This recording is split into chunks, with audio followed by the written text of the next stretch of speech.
নজর রাখবো আরো একটি গুরুত্বপূর্ণ খবরে। বার কাউন্সিলের পরীক্ষায় প্রশ্ন ফাঁসে গ্রেপ্তার 4। গ্রেপ্তার করল নারকেলডাঙ্গা থানার পুলিশ।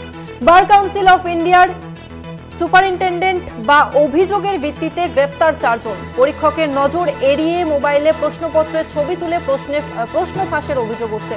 এই মুহূর্তে আমাদের সঙ্গে ফোন লাইনে রয়েছে প্রতিনিধি জাগৃতি সিনহা। জাগৃতি, অভিযুক্তদের কোথা থেকে এবং কিভাবে গ্রেপ্তার করলো পুলিশ এবং কি অভিযোগ উঠছে ঠিক তাদের বিরুদ্ধে?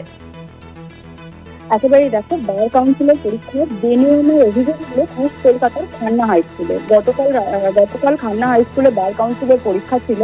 সেই পরীক্ষার হলেই মোবাইল ফোন নিয়ে দুটো প্রশ্নপত্রের ছবি তুলে সেটা ফাঁস করার অভিযোগ ওঠে।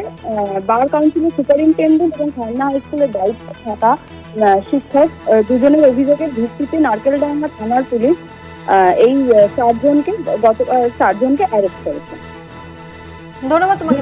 আজকে শিয়ালদা আদালতে পেশ করা হবে, এমনটাই সূত্রের খবর। বেশ, ধন্যবাদ তোমাকে জাগৃতি।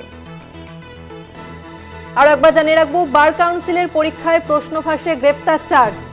গ্রেপ্তার করল নারকেলডাঙ্গা থানার পুলিশ। বার কাউন্সিলের পরীক্ষায় প্রশ্ন ফাঁসে গ্রেপ্তার 4। গ্রেপ্তার করল নারকেলডাঙ্গা থানার পুলিশ।